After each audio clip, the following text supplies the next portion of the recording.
CTET 20 दिसंबर 2021 के official paper को solve करेंगे, जिसमें हम आज सीडीपी के 30 क्वेश्चन करेंगे। तो चलिए देखते हैं सीडीपी के क्वेश्चन। तो पहला क्वेश्चन है, इनमें से कौन सा विकास का सिद्धांत नहीं है। तो ऑप्शन एक आप देखेंगे, विकास एक धारणी और एक आयामी होता है। तो पहला ही ऑप्शन आपका करेक्ट हो जाएगा, क्योंकि जो विकास होता है वो एक धारणी और एक आयामी नहीं होता, बल्कि ये मल्टी डायमेंशनल होता है। तो इसलिए ऑप्शन 1 आपका सही हो जाएगा। बाकी जो 3 दिए हुए हैं नीचे, ऑप्शन 2, 3, 4 ये विकास के सिद्धांत हैं। ठीक है, आगे देखेंगे दूसरा क्वेश्चन, शीर्षगामी सिद्धांत विकास के किस क्षेत्र पर लागू होता है। जो शीर्षगामी सिद्धांत होता है वो विकास के किस क्षेत्र पर लागू होता है। तो ये आपका लागू होता है गामक विकास पे, यानी कि मोटर डेवलपमेंट पे। ऑप्शन 1 करेक्ट हो जाएगा। आगे बढ़ते हैं, क्वेश्चन नंबर 3, भाषा विकास के संदर्भ में संवेदनशील अवस्था कौन सी है। तो भाषा विकास के संदर्भ में संवेदनशील अवस्था की होती है प्रारंभिक अवस्था। ऑप्शन 2 इसका करेक्ट हो जाएगा। आगे बढ़ते हैं, क्वेश्चन नंबर 4, परिवार में आरंभ होने वाली वह प्रक्रिया जिसमें बच्चे अपनी व्यक्तिगत पहचान जानना शुरू करते हैं, भाषा सीखते हैं और आरंभिक संज्ञानात्मक कौशल विकसित करते हैं, क्या कहलाती है। तो ये आपकी कहलाती है प्रारंभिक सामाजिकरण। प्रारंभिक सामाजिकरण कहलाती है। ऑप्शन 1 करेक्ट हो गया। क्वेश्चन नंबर 5 देखेंगे, लॉरेंस कोहलबर्ग के सिद्धांत के अनुसार किस चरण पर नैतिक चिंतन शुरुआती सामाजिक परिप्रेक्ष्य पर आधारित होती है। तो इसमें आपने पढ़ा होगा, लॉरेंस कोहलबर्ग ने 3 स्टेजेस दिए थे नैतिक तर्कना के। तो इसमें जिसमें कौन कौन सा था, ये आपका था एक पूर्व पारंपरिक चरण, पारंपरिक और उत्तर पारंपरिक। तो इन्होंने इसमें पूछा है नैतिक चिंतन शुरुआती सामाजिक परिप्रेक्ष्य पर आधारित होती है, वो किस चरण है, कौन सा चरण है। तो ये आपका हो जाता है आपका कन्वेंशनल, यानी कि पारंपरिक चरण। ऑप्शन 2 इसका करेक्ट हो जाएगा। अगला क्वेश्चन देखते हैं, पियाजे के सैद्धांतिक दृष्टिकोण से नई सूचनाओं को अपने मौजूदा ज्ञान में शामिल करने को क्या कहते हैं। यानी जब नई सूचनाओं को अपने मौजूदा ज्ञान में शामिल करते हैं तो उसे क्या कहते हैं। तो उसे कहते हैं आत्मसातकरण, यानी असिमुलेशन। ऑप्शन 3 करेक्ट हो जाएगा इसका। आगे बढ़ते हैं, क्वेश्चन नंबर 7, मीना अब शब्दों का प्रयोग करने लगी है तथा यह समझने लगी है कि शब्द वस्तुओं के प्रतीक हैं। अब तर्क करने लगी है, परंतु प्रत्ययों का संरक्षण और क्रमबद्धता नहीं कर पाती। क्या नहीं कर पाती, प्रत्ययों का संरक्षण और क्रमबद्धता नहीं कर पाती। तो ये पियाजे के किस अवस्था में आती है, ऐसा पूछा गया है। तो आपने जब पियाजे कॉन्सेप्ट पढ़ा होगा तो उसमें ये अवस्थाएं पढ़ी होंगी आपने, संवेगी गामक, पूर्व संक्रियात्मक, मूर्त और अमूर्त। तो जब बच्चा संरक्षण और क्रमबद्धता नहीं कर पाता तो वो पियाजे की पूर्व संक्रियात्मक अवस्था में आता है। किस में आता है, पूर्व संक्रियात्मक, यानी इसका ऑप्शन जो 1 है वो करेक्ट हो जाएगा। आगे बढ़ते हैं, क्वेश्चन नंबर 8, समीपस्थ विकास के क्षेत्र का संप्रत्यय किसने प्रतिपादित किया, यानी कि जोन ऑफ प्रॉक्सिमल डेवलपमेंट किसने दिया। तो ये जो आपका समीपस्थ विकास का क्षेत्र है ये लेव वाइगोस्की साहब ने दिया था। तो ऑप्शन 4 इसका करेक्ट हो जाएगा। क्वेश्चन नंबर 9 देखिए, कौन सा कथन लेव वाइगोस्की के मूल सिद्धांत को सही मायने में दर्शाता है। तो जो वाइगोस्की साहब थे उन्होंने क्या दिया था, सामाजिक सांस्कृतिक परिप्रेक्ष्य का सिद्धांत दिया था। तो इसलिए इसका जो ऑप्शन आप देखेंगे इसमें ऑप्शन 2 में सामाजिक दिया हुआ है। अधिगम एक सामाजिक क्रिया है, ये लेव वाइगोस्की के सिद्धांत को सही मायने में दर्शाता है। तो ऑप्शन 2 इसका करेक्ट हो जाएगा। आगे बढ़ते हैं, क्वेश्चन नंबर 10, एक प्रगतिशील कक्षा में कौन सा विकल्प सार्थक शिक्षण को बढ़ावा देने के लिए व्यक्तिगत अधिगम विधि का उदाहरण है। तो ये आपको बताना है। पहला देखिए, निरंतर व्यक्तिगत प्रतियोगिताओं का आयोजन, बिल्कुल नहीं, प्रतियोगिताओं हमें आयोजन नहीं करना है। मौखिक दंड का प्रयोग, बिल्कुल नहीं, दंड का हमें प्रावधान नहीं करना है। मानकीकृत एक रूपी मानकीकृत पाठचर्या, ये भी नहीं। चौथा देखेंगे आप, केवल अधिगम का मूल्यांकन के स्थान पर अधिगम के लिए मूल्यांकन पर बल देना चाहिए। ठीक है, तो अधिगम का मूल्यांकन के स्थान पर अधिगम के लिए मूल्यांकन, ये ज़्यादा इंपॉर्टेंट है। ठीक है, तो इसलिए हम इस पर ध्यान देंगे। तो ऑप्शन 4 करेक्ट हो जाएगा, जो कि एक प्रगतिशील कक्षा के लिए अच्छा विकल्प होगा। आगे बढ़ते हैं, क्वेश्चन नंबर 11, निम्नलिखित में से कौन सा विकास सिद्धांत इस बात का समर्थन करता है कि बच्चे में संज्ञानात्मक विकास सांकेतिक भाषा का विकास का पूर्वगामी है। तो ये जब आपने थ्योरी पढ़ी होगी पियाजे और ये आपकी, तो इन सब में आपने इन सब चीज़ों को पढ़ा होगा। तो इसका जो करेक्ट आंसर हो जाएगा आपका, ये हो जाएगा पियाजे का संज्ञानात्मक विकास। ऑप्शन 1 करेक्ट है। आगे बढ़ते हैं, अगला क्वेश्चन है 12, जेंडर रूढ़िवादिता को रोकने के लिए एक अध्यापक द्वारा कक्षा में प्रयोग की जाने वाली विधि, कौन सी विधि उचित नहीं है। आपको ध्यान देना है, यहाँ पे नहीं पूछा है कौन सी विधि उचित नहीं है। जेंडर पक्षपात को चुनौती देना, ये तो सही है, उसको उसके लिए आप चुनौती दें, उसको समझाएं, तो ये तो अच्छी बात है जेंडर को कम करने के लिए। दूसरा है कक्षा में बालक बालिकाओं को अलग बैठाने की व्यवस्था, ये गलत हो जाएगा, क्योंकि ये सही हो गया आपका, ये गलत, क्योंकि अलग अलग बैठाएंगे तो उससे क्या होगा, जेंडर जो रूढ़िवादिता और बढ़ेगी। जब लड़के को लड़कियों को अलग अलग बैठाएंगे आप, तो उनके मन में ये भाव रहेगी कि हम एक दूसरे से अलग हैं, या फिर वो लड़की हम लड़के हैं, इस तरह की भावनाएं उत्पन्न होंगी, तो ये गलत बात है। तीसरा देखिए, जेंडर भेदभाव पर चर्चा करना, बिल्कुल पर भेदभाव पर चर्चा करके उनके प्रति जागरूक किया जा सकता है। ऐसे उदाहरणों का प्रयोग करना जिनमें लड़के और लड़कियों को गैर परंपरावादी भूमिका में दिखाई दे, ये बात भी सही है, लेकिन पूछा क्या था, उचित नहीं है, तो कौन सा नहीं है, ऑप्शन 2 करेक्ट हो जाएगा। आगे बढ़ते हैं, अगला क्वेश्चन देखिए, क्वेश्चन नंबर 13। पारव अपने पिता की बढ़ई की दुकान में उनकी सहायता करती है, जहां पर वह लकड़ी के ब्लॉक को अपने पिता द्वारा सिखाई गई विधि के सफलतापूर्वक मापती है। उसे हाल ही में ईडब्ल्यूएस स्कीम के अंतर्गत एक पब्लिक विद्यालय में प्रवेश मिला है, जहां पर वह शैक्षिक अपेक्षाओं खासकर गणित का सामना करने में असमर्थ है। इस स्थिति में अध्यापक को इस स्थिति में क्या करना चाहिए, ऐसा इसमें पूछा हुआ है। तो चलिए देखते हैं ऑप्शन। पारो को कहना चाहिए कि उसमें पढ़ने की क्षमता नहीं है, बिल्कुल गलत बात। हम बच्चे को कभी ये नहीं कह सकते हैं कि वो पढ़ नहीं सकता है। हमने आपको पहले ही बताया है, बच्चे जो होते हैं सुपर पावर होते हैं, उनमें कोई कमी नहीं होती, ऐसा हमें मान के चलना है। अगर वो बच्चा पढ़ नहीं पा रहा है, कोई टीचर उसे पढ़ा नहीं पा रहा है, तो उस टीचर की कमी है, वो विद्यालय की कमी है, लेकिन बच्चे कोई कमी नहीं होती कभी भी। आपको हमेशा ये मान के चलना है, तभी आपके CDP के क्वेश्चन सही होंगे। बच्चा कभी भी पीछे नहीं हो सकता है, ठीक है। तो पहला, पारो कहना चाहिए कि उसमें पढ़ने की क्षमता नहीं है, ये गलत बात है। दूसरा देखिए, पारो को परीक्षाएं देनी चाहिए, वह दोहराव व वेधन को बढ़ावा देना चाहिए। हमें कभी भी दोहराव, वेधन और परीक्षाओं के समर्थन में नहीं आना, हमें ये जो रोट लर्निंग होता है इससे बचना है, तो ये गलत हो जाएगा, ऐसा नहीं करना है। तीसरा आपका, पाठ्यक्रम और अध्ययन सामग्री को पारो के लिए प्रासंगिक बनाना। पारो द्वारा विद्यालय के बाहर से सीखे गए गणितीय अनुभवों का समावेश करना, ये बात सही है। जो पारो है उसके लिए जो विषय है उसके लिए उसको प्रासंगिक बनाएं, और जो ज्ञान है उसको बाहरी ज्ञान से जोड़ के पढ़ाएं, तो ये आपका सही हो जाएगा, ऑप्शन 3 सही हो जाएगा। चौथा देख लीजिए, पारो को घर पर सीखे ज्ञान को स्कूल के ज्ञान से पृथक रखने के लिए कहना चाहिए, बिल्कुल नहीं। स्कूल के ज्ञान और घर के ज्ञान, इन सबको जोड़ के पढ़ाना चाहिए, यानी जो बाहरी ज्ञान है स्कूल ज्ञान उनको जोड़ पढ़ाना, ये तो ये गलत हो जाएगा। इसका करेक्ट आंसर आपका जो हो जाएगा ऑप्शन 3 सही हो जाएगा। आगे बढ़ते हैं, क्वेश्चन नंबर 14। ध्वनि, लय और शब्दों के अर्थ के प्रति सचेतना किस बुद्धि के मूल है, यानी जो कह रहा है ध्वनि, लय और शब्दों के जो अर्थ हैं वो किस बुद्धि के मूल है, तो ये आपका सिंपल है, ये आपका भाषायिक हो जाएगा, ठीक है, ऑप्शन 3 करेक्ट। क्वेश्चन नंबर 15 देखिए, एक सामाजिक संरचनात्मक कक्षा में कौन सी आकलन विधि अधिक उपयुक्त रहेगी।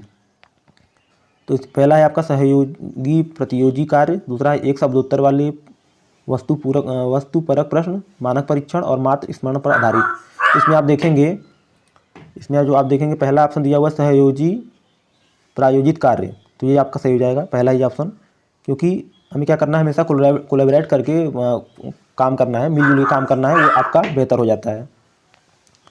बाकी जो नीचे 3 है वो गलत है, यानी एक शब्दोत्तर वाला नहीं, मानक परीक्षण भी नहीं, और मात्र स्मरण भी नहीं करना है हमें, तो इसका ऑप्शन ए करेक्ट हो जाएगा।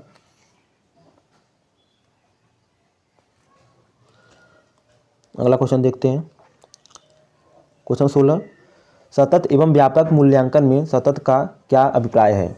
जो सतत और व्यापक मूल्यांकन है, इसमें सतत का कह रहा है क्या अभिप्राय है, तो आपको बताना है, पढ़िए। इसमें पहला है, अध्यापन के दौरान विभिन्न उपकरणों का प्रयोग करते हुए छात्रों का साथ साथ मूल्यांकन करना एवं उनकी सहायता करना, तो आपका ऑप्शन पहला ही सही हो जाएगा। यानी जो आपका अध्यापन है, जो अध्यापन हम कर रहे हैं, तो उसी के साथ साथ मूल्यांकन करना और उनकी सहायता करना, तो यही आपका सतत होता है। सतत मतलब साथ साथ करना, ठीक है, तो ऑप्शन 1 सही हो जाएगा। बाकी नीचे 3 देख लेते हैं। दूसरा है, अंकों और ग्रेड व अन्य प्रकार से छात्रों की उपलब्धि का सतत तुलना करना। अंक और ग्रेड के आधार पर हमें कभी तुलना नहीं करना होता, ये गलत हो जाएगा आपका। तीसरा है, निश्चित अंतराल पर पूरे शैक्षणिक वर्ष में औपचारिक पेपर पेंसिल परीक्षा लेना, ये भी गलत है। इस तरह से पेपर पेंसिल परीक्षा लेके सतत मूल्यांकन में ये नहीं आता है। चौथा है, समय पर बच्चों के स्मरण और प्रत्यावान की योग्यता का मापन करना। स्मरण और प्रत्यावान ये सब आपके सतत मूल्यांकन में नहीं आते, तो आपका इसका ऑप्शन 1 जो है वो सही हो जाएगा। आगे बढ़ते हैं, क्वेश्चन नंबर 17। शिक्षार्थियों को किस प्रकार के लक्ष्य निर्धारित करने के लिए प्रोत्साहित करने चाहिए। तो शिक्षार्थियों को कैसे करने चाहिए लक्ष्य, तो ये आपका हो जाएगा पहला ही ऑप्शन, प्रवृत्ता अभिमुखी लक्ष्य के लिए उन्हें प्रोत्साहित किया जाना चाहिए। ऑप्शन 1 सही हो जाएगा। आगे बढ़ते हैं। क्वेश्चन नंबर ये आपका 18 हो गया, 17 हो गया, 18 देखते हैं। निम्न में से कौन सा इसका नियम है, ये क्या है, निम्न से कौन सा समावेश का नियम है आपको बताना है। तो इसका जो करेक्ट आंसर आपका हो जाएगा, ये आपका हो जाएगा व्यक्तिगत भिन्नताओं को स्वीकार करना। हमने पढ़ा है डेवलपमेंट में, इन सब चीज़ों में पढ़ा है हमने कि प्रत्येक व्यक्ति के अंदर इंडिविजुअल डिफरेंसेस होती हैं। जितने भी लोग हैं सब में कुछ ना कुछ इंडिविजुअल डिफरेंसेस होते हैं, सभी एक जैसे नहीं हैं, तो उनको आपको एक्सेप्ट करना चाहिए, फिर उसके हिसाब से काम करना चाहिए। तो ये आपका ऑप्शन 3 करेक्ट हो जाएगा। अगला क्वेश्चन देखिए, क्वेश्चन नंबर 19। एक बच्चा जो आंशिक रूप से देख सकता है उसे घर पर शिक्षा प्राप्त करने के प्रेरित करना चाहिए, उसे अलग संस्थान में रखने की ज़रूरत है। तीसरा, समावेशी प्रावधानों को पालन करने वाले नियमित स्कूल में जाना चाहिए। ये आपका करेक्ट हो जाएगा। बच्चा जो आंशिक रूप से देख सकता है उसका करना चाहिए समावेशी प्रावधान, जो इंक्लूसिव प्रावधान है उसको पालन करने वाले नियमित स्कूल में भेजा जाना चाहिए। ऑप्शन 3 का करेक्ट हो जाएगा। अगला क्वेश्चन देखेंगे।